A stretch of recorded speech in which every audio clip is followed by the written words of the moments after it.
안녕하세요. 역사 돋보기입니다. 우리나라에 존재했던 국가들 중 가장 그 역사가 긴 나라는 뭐니 해도 신라일 텐데요. 신라는 고구려와 백제에 비해 유독 특이한 부분들도 많아 우리의 흥미를 더 끄는 아주 매력적인 나라입니다. 여러분 경주 놀러 가셔서 재미있게 구경하실 수 있도록 통일 전 신라의 역사 시작합니다. 고구려, 백제, 신라 3국의 건국 신화들 중 고구려를 세운 주몽신화와 백제를 세운 온조신화를 보시면 두 사람은 어디서 출발해서 나라를 건국했는지 분명하게 나옵니다. 그런데 신라의 건국 신화를 보시면 박혁거세가 어디 출신인지 나오지가 않습니다. 신화를 보시면 그저 과거 경주 일대에 분포하던 6마을 중 고허촌이란 마을의 촌장이 우연히 황금알을 발견했고 그 알에서 박혁거세가 태어났다죠. 하늘이 내려줬다는 게 끝이에요. 일반적으로 신화에서 하늘이 내려준 누군가가 왔다느니 이런 건 외지인이 그 토착마을로 들어와 토착 세력과 연합해 부족 혹은 국가를 성립했다는 뜻입니다. 그러나 박혁거세가 정확히 어디서 왔는지는 설만무성할 뿐입니다.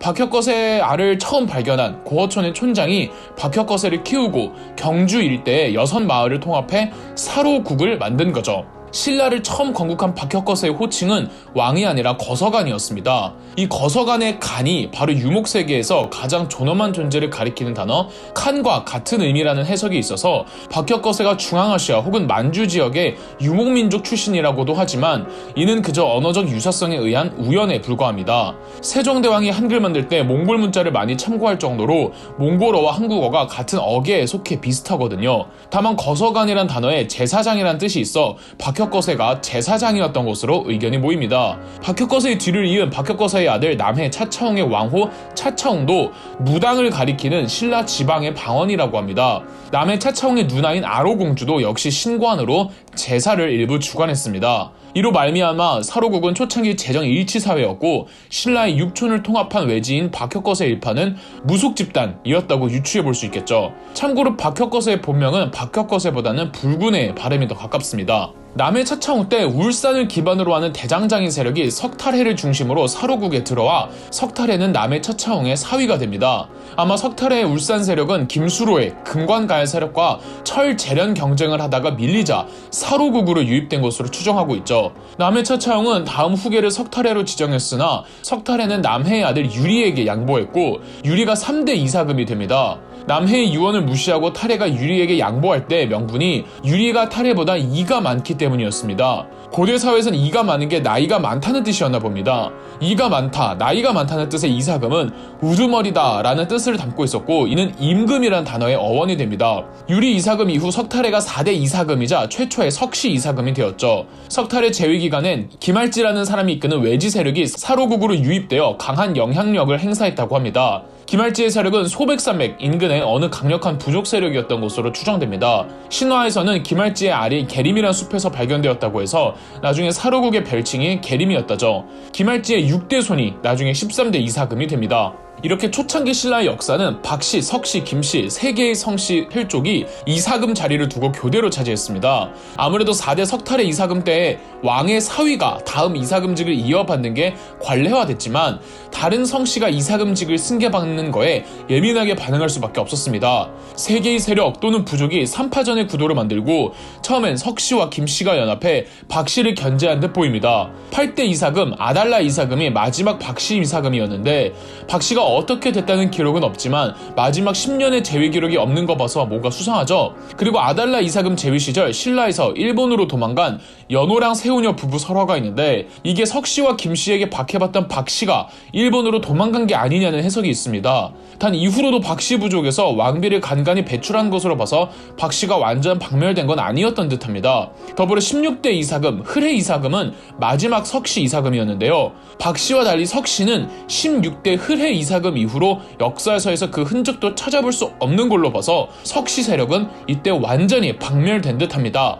아마 김씨 세력이 고구려와 손을 잡고 석씨 세력을 몰아낸 게 아닌가 해석하고 있죠. 그렇게 16대 마지막 석씨의 흐레 이사금을 내쫓고 17대 이사금이 되어 김씨의 왕위 독점을 세습시킨 왕이 뇌물 마립간입니다. 이를 기념하기 위해서인지 뇌물 마립간부터는 왕호가 이사금에서 마립간으로 바뀌죠. 마립간이란 대군장이란 뜻입니다. 356년에 즉위한 뇌물 마립간은 한반도 동남부에 신라의 영향력을 팽창해가며 약탈하러 온 일본을 여러 차례 무찌르고 가야를 앞서갑니다. 고구려의 지원으로 신라가 성장하니까 주변에 백제, 가야 외가 연합해 신라를 고립시킵니다. 결국 399년에서 400년 사이 신라와 고구려를 벼르던 백제 가야 외 연합군이 아주 작정을 하고 신라로 쳐들어갑니다. 신라의 수도가 함락되는 사태까지 벌어지자 뇌물마립가는 고구려와의 국경지대까지 도망가 광개토대왕에게 도움을 요청.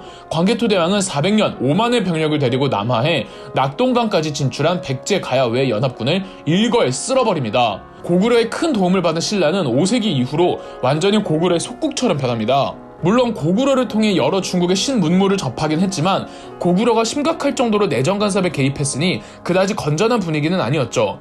이러면 솔직히 신라 입장에서도 자존심이 상하죠. 언제까지고 고구려에 빌붙어 살 수는 없잖아요. 그래서 5세기경부터는 신라는 차라리 백제와 연대하기로 합니다. 뇌물마립간의 아들 눌지마립간은 백제와 동맹을 맺었고 신라가 백제와 함께 고구려에게 덤비지만 당시 고구려의 왕은 하필 장수왕. 물론 신라가 백제만큼 깨지지는 않았지만 동북쪽 영토 상당수를 잃게 됩니다.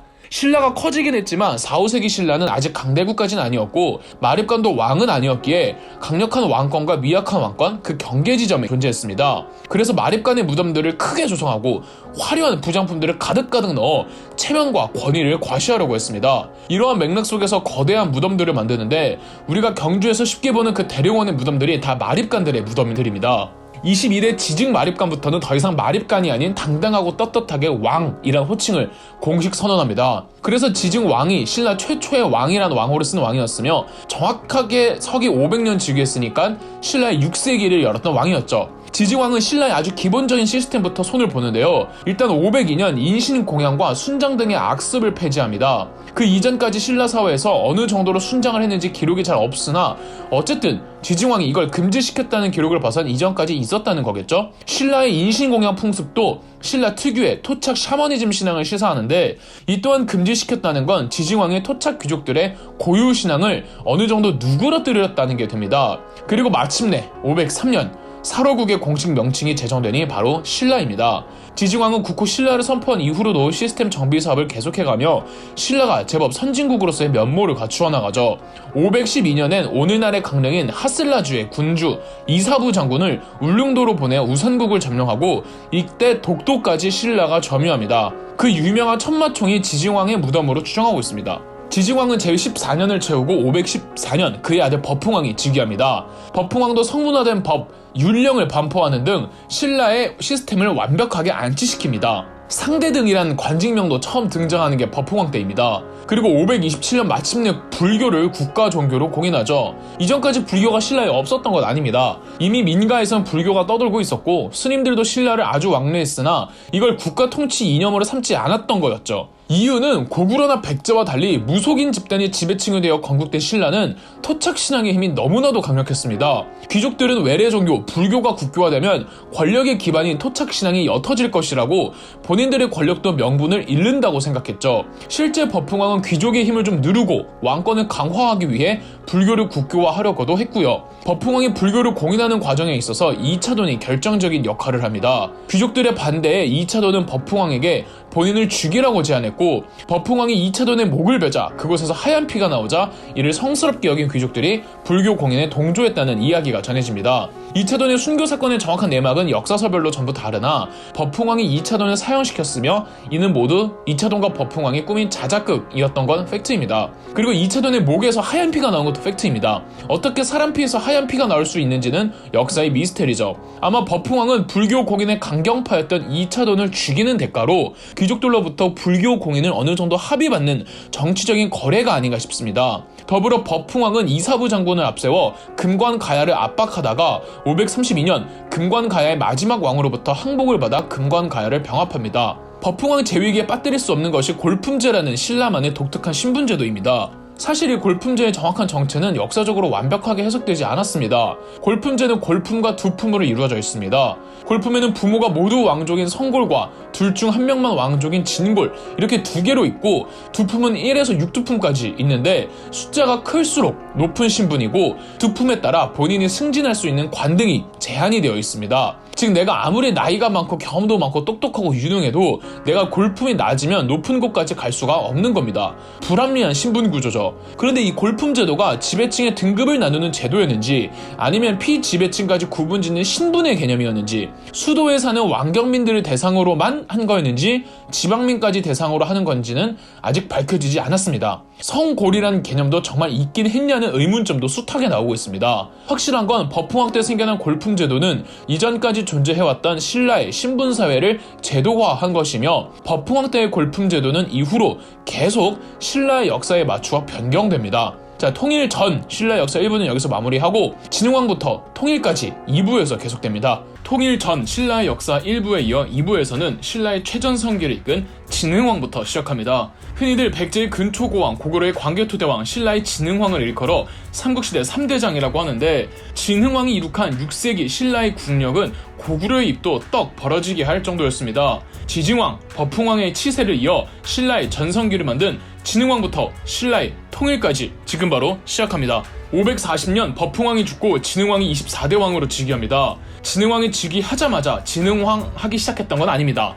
진흥왕은 7살에 즉위해서 클 때까지는 생모였던 지소 부인이 섭정을 하거든요. 그래서 신라 군권을 이사부에게 거의 전담하다시피 하고 이사부를 앞세워 백제와 함께 초창기 고구려와 전쟁을 지휘한 사람은 진흥왕이 아니라 지소 부인입니다. 신라의 이사부 장군은 당시 동맹국가였던 백제와 연합해 고구려를 상대로 신라는 충청 북도까지 나아가고 있었습니다. 551년부터 진흥왕이 10대 후반의 나이에 친정을 시작하는데 젊은 군주니까 패기로운 혈기로 이 백제와 함께 더 적극적인 공세로 고구려 남쪽을 치고 올라가 한강 유역을 수복하는 데 성공합니다.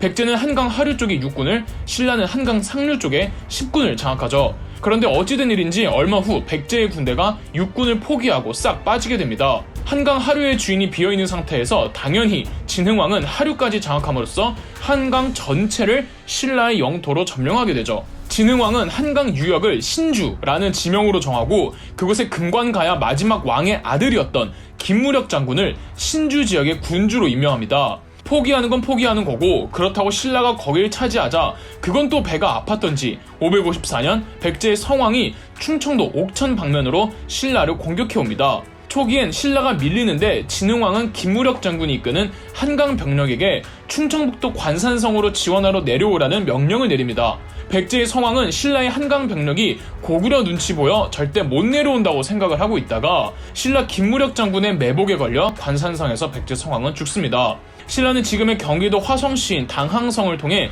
중국과 직교역이 가능해졌고 555년 이를 기념하고자 진흥왕이 서울로 순수 왔을 때 세운 비석이 진흥왕 북한산 순수비입니다. 진흥왕은 북쪽으로 고구려를 공격하며 동해안 루트를 더 확보하려는 북진과 가야를 완벽하게 정리하려는 남진을 동시에 병행합니다. 북쪽으로는 함경도까지 진출해 그곳에 마울령비와 황초랑비를 세우며 동해안을 장악해 더 넓은 바다 교역 루트를 확보하고 남쪽으로는 그동안 백제에 붙었던 가야들이 백제가 세력이 위축이 되니까 줄줄이 도산합니다. 562년에 가야 연맹 중 가장 강한 세력이었던 대가야를 무력으로 멸망시키면서 가야는 역사 속으로 사라지게 됩니다.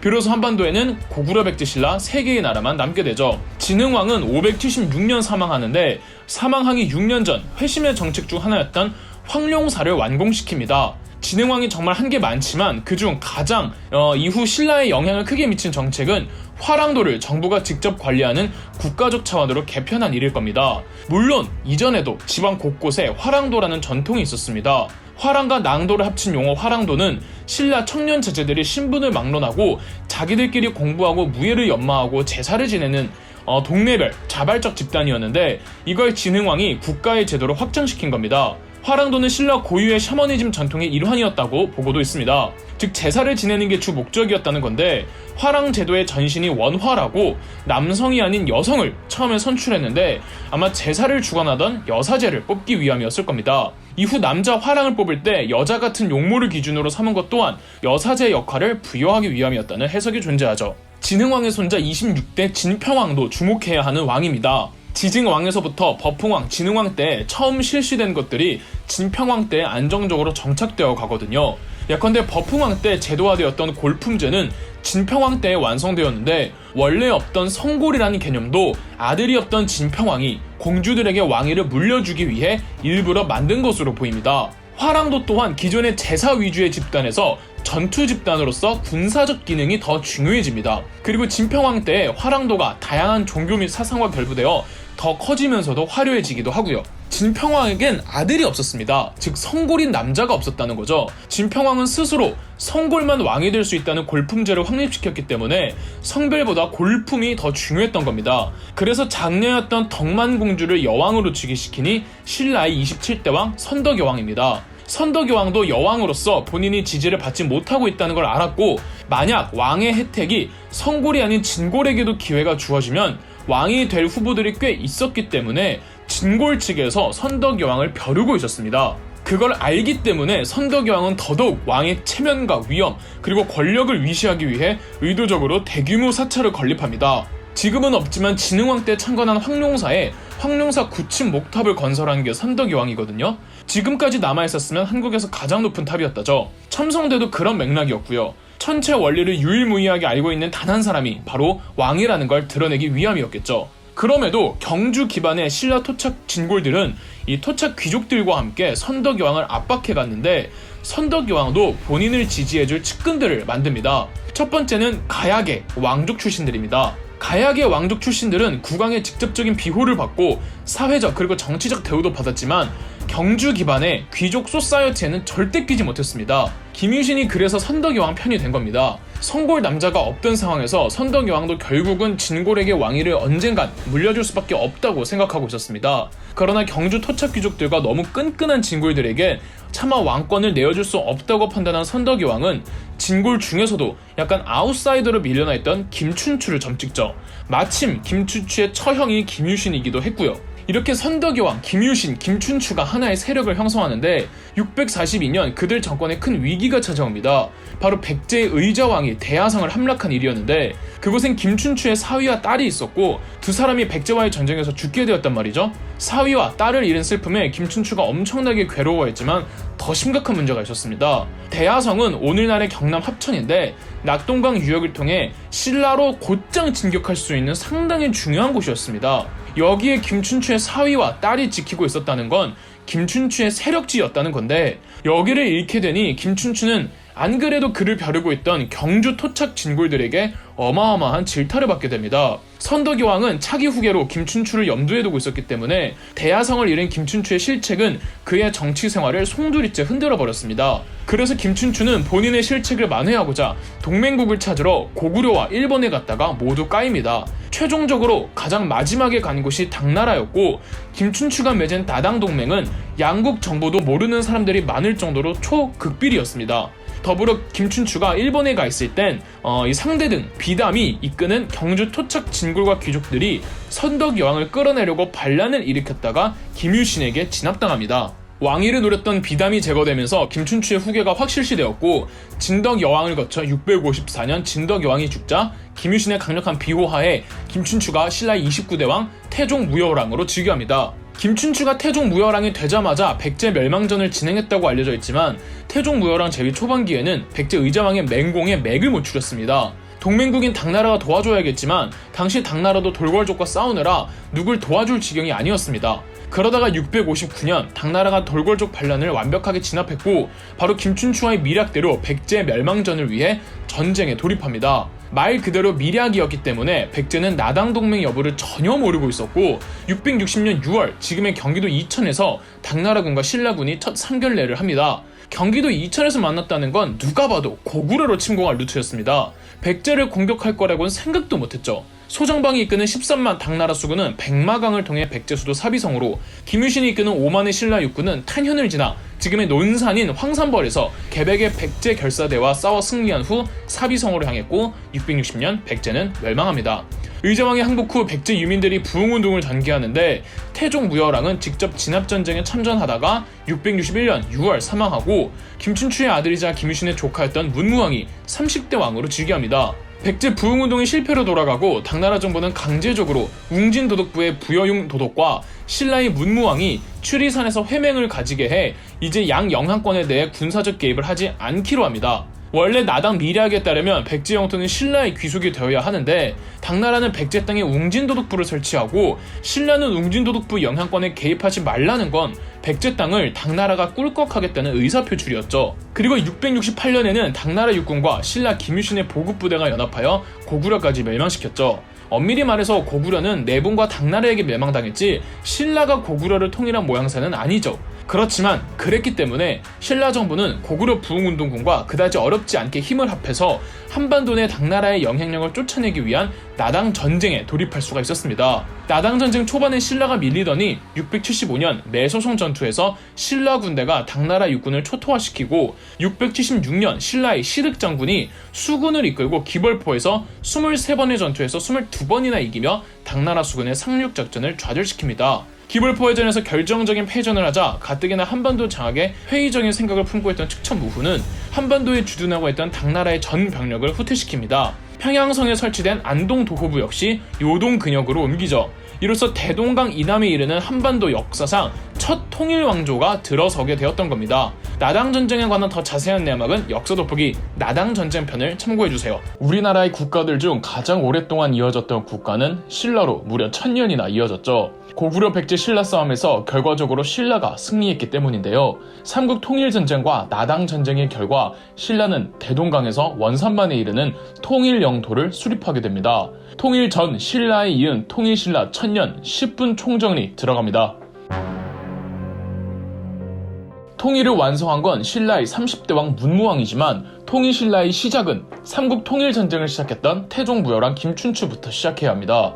삼국시대의 한국 국가들은 이후 고려나 조선과 여러가지 면에서 좀 다릅니다. 그중 가장 큰 건 세 국가 모두 토착 문화가 강력하다는 겁니다. 고려나 조선의 경우 중국식 선진제도를 적극 수용했던 반면 고구려 백제 신라는 어느 정도 받아들이기는 했으나 그래도 토착 문화의 힘이 더 강했습니다. 그래서 고려나 조선의 지명, 인명, 관직명 등 고유 명사들이 덜 어색한 건 한자식인 반면 삼국시대의 고유 명사들은 대부분이 순우리말, 그 중에서도 고대 한국어라 상대적으로 생소하게 느껴지는 겁니다. 그 중에서도 신라가 유독 그런 경향이 심했습니다. 당장 외려 종교인 불교를 고구려나 백제에 비해 200년이나 지나서야 신라가 수용한 것만 봐도 알 수가 있죠. 이 토착의 힘은 귀족 지배층들의 정권의 이유였습니다.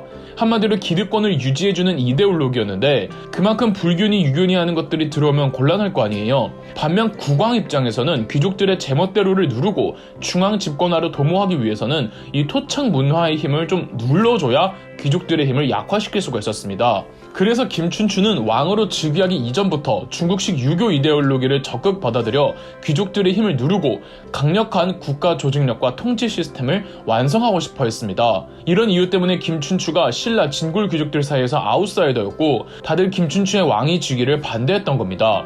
그러나 결국은 김춘추가 태종 무열왕이 되어 나당 동맹을 통해 그토록 원하던 시스템을 철저하게 갖춘 법치주의와 행정적 관료제를 진행할 수가 있었습니다. 백제 멸망 후 태종 무열왕이 죽자 이런 정치 이념은 아들 문무왕에게 이어졌고 문무왕은 삼국 통일 전쟁을 완수하는 과정에서 큰 규모의 전쟁에서 승리하고 반대파들을 내치며 국왕 중심의 정부를 조직해내죠. 그리고 신라가 통일을 하면서 관리해야 하는 영토가 확 넓어지잖아요. 더군다나 한 번도 관리해본 적 없는 지역에 항상 백제 내지 고구려 정부 관리를 받던 백성들까지 관리를 해야 하니까 신라 정부가 오로지 신라 토착 문화만을 강요할 수도 그렇다고 백제 혹은 고구려만의 토착 문화를 계속 유지하라고 관대하게 나올 수도 없기 때문에 공평하게 제도와 법과 행정으로 일원화하는 게 중요했던 겁니다. 그리고 무엇보다 종교, 즉 불교요. 신라로 새롭게 유입된 백성들까지 다루기 위해서 이 불교만큼 효과적인 게 없었고 정말 다행으로 딱 그 시기에 원효대사와 의상대사가 있어준 덕분에 큰 효과를 봤죠. 원효대사는 대중적으로 좀 쉽고 편안하게, 의상대사는 이론적으로 불교의 교리를 닦아서 지방 곳곳의 백성들이 통일 국민으로 자연스럽게 융화되도록 했던 겁니다. 결정적으로 태종 무열왕, 문무왕의 뒤를 이은 31대 신문왕 때에 비로소 귀족들의 토착 문화가 완전히 진정이 되고 법치와 행정을 기반으로 한 중앙집권적 관료제 국가가 완성되었습니다. 태종 무열왕과 문무왕을 거치면서 토착 진골 귀족들의 힘이 많이 약화되기는 했지만 삼국 통일 전쟁을 진행하는 과정에서 전쟁 공신들이 또 대거 나오면서 일시적으로 토착 진골 귀족들의 기득권이 강력해집니다. 신문왕은 즉위 이후 이들을 멀리하기 시작했고 결정적으로 대표적인 전쟁 공신이자 권세가였던 상대등 김군관을 해임해버립니다. 토착 진골 귀족에 대한 신문왕의 노골적인 배척에 점점 당시 신라의 군권을 쥐고 있던 전쟁 공신 귀족이었던 김흠도를 중심으로 토착 진골 귀족들이 다시 모이기 시작하는 겁니다. 신문왕 즉위연도였던 681년 흠돌은 결국 반란을 일으켰지만 신문왕이 발빠르게 대응한 덕분에 진압할 수가 있었고 반란에 가담한 귀족들을 대거 숙청해버리면서 신라 중앙행정이 국왕 밑으로 체계가 확립되는 전제 왕권이 완성되었던 겁니다. 그런데 이 중앙집권하는 왕이 반란으로 귀족 몇 명 죽이면 그거는 일시적인 뿐 이 시스템으로 확립을 시켜야 앞으로도 더 지속될 수가 있었습니다. 그래서 전문 관료 집단을 키우기 위해서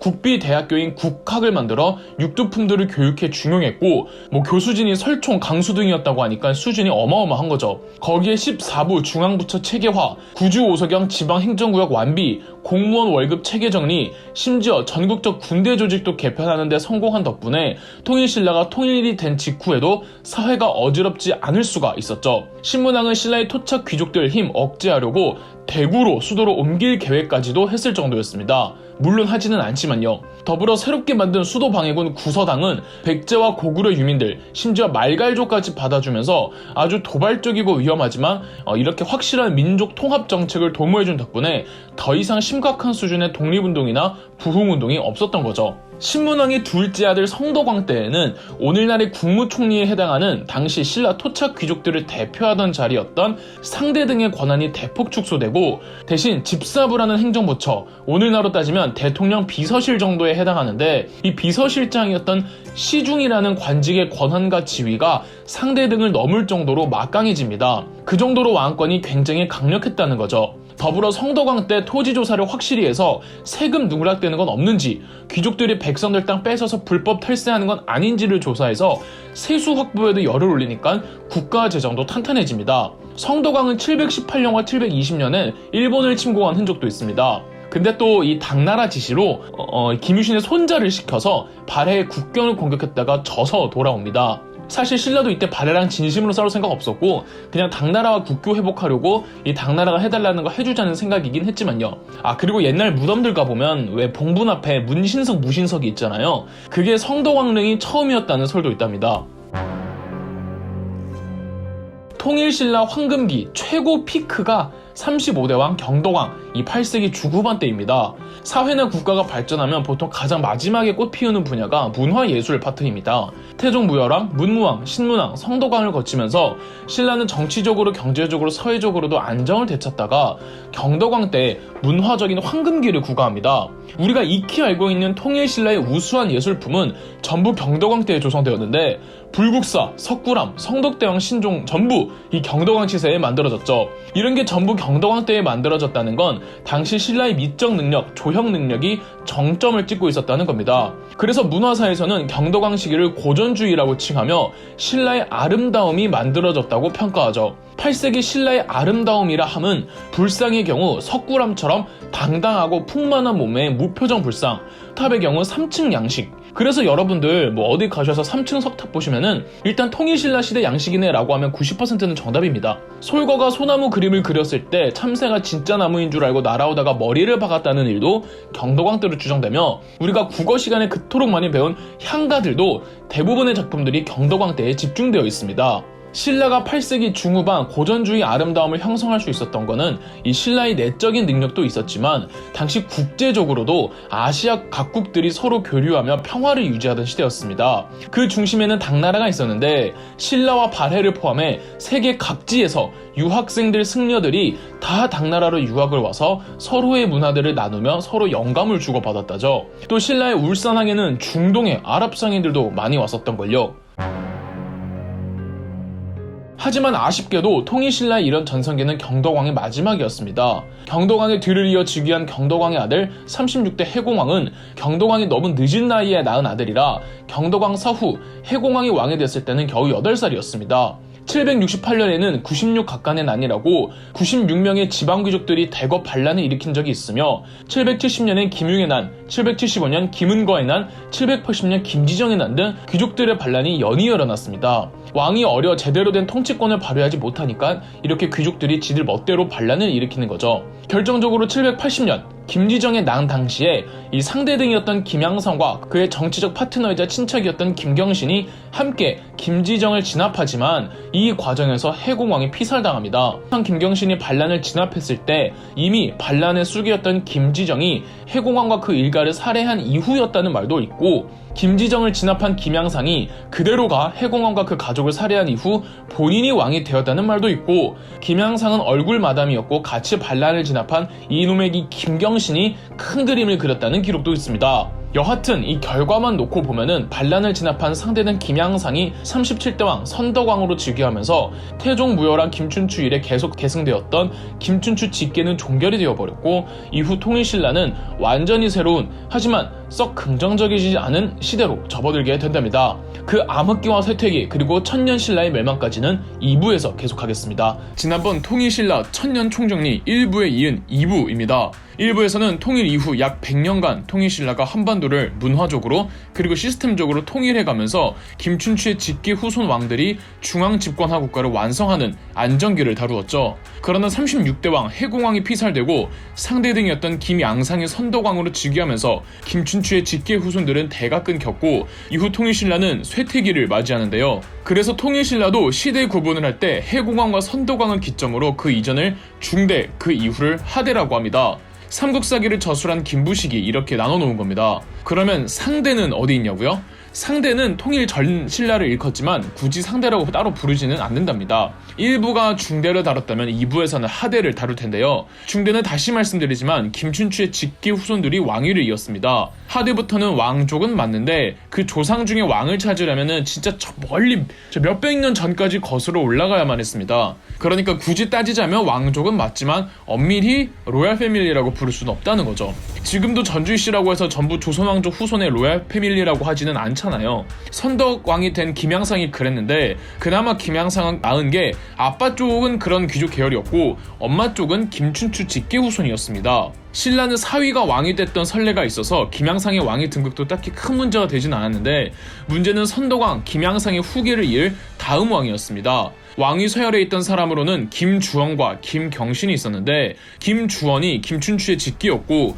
이 김경신은 그냥 왕족 성씨를 갖고만 있는 왕족 반계 귀족이었습니다. 정통성만 따지자면은 이 김주원이 더 타당하지만 김경신은 선덕왕 김양상과 함께 반란을 진압하고 김양상을 왕으로 추대했던 그의 정치적 파트너인지라 정치적 권력은 김경신이 더 강했습니다. 다음 왕위 계승을 논하는 화백회의 때 김주원과 김경신이 같이 참석해야 되는데 하필 지난날 홍수로 인해 강물이 불어나 다리가 망가지는 바람에 김주원이 회의에 참석을 못하고 회의에 참석한 김경신이 다음 왕으로 지목되어 38대 왕 원성왕으로 즉위합니다. 후대의 사람들은 차기 왕을 지목하는 자리에 다리가 망가져서 참석을 못했다는 게 말이 될까? 이 김경신의 회방을 은유한 게 아닐까 하고 해석한답니다. 이후 김주원은 강릉으로 가서 그곳의 토호 귀족이 됩니다. 아울러 김경신이 원성왕이 됨으로써 이제 진짜 김춘추 직계 후손은 대가 끊겨버리고 경주 김씨 이기만 하면 누구든 왕이 될 수 있는 관례가 만들어지죠.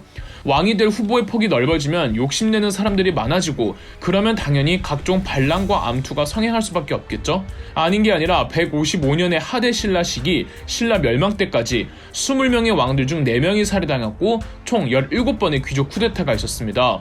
155년간 20명의 왕들이 있었으니 평균적으로 약 7년에 한 번 왕이 바뀐 것이며 17번의 쿠데타가 있었다는 건 약 9년에 한 번꼴로 쿠데타가 계속 일어났다는 거죠. 그중 큼지막한 사건 몇 개만 소개해드리자면 822년 일어났던 김헌창의 난이 있습니다. 일전에 원성왕 김경신과 왕의 서열 경쟁을 하다가 물이 불어나서 회의에 참석 못해 왕이 되지 못했던 김주원이라고 있죠. 김헌창은 이 김주원의 아들입니다. 김춘추 직계 후손들이 더 이상 왕이 되지 못하게 된 이래 신라 왕들은 정치계에서 이 김춘추 직계 후손들을 멀리했는데, 특히 41대 헌덕왕은 한때 국왕 비서실장 자리인 시중까지 역임했던 김헌창을 계속 지방관직에만 전전하도록 정치적 압력을 가한 겁니다. 왕족에서 밀려난 것도 서러운데 이러한 불만들이 쌓이다가 822년 김헌창이 공주로 부임해 있을 때 나라를 선포하고 반란을 일으킨 겁니다. 이게 다만 김헌창 개인의 반란이 아니라 김헌창이 신라 멸망을 규탄하자 신라의 행정구역 9주 5소경 중에서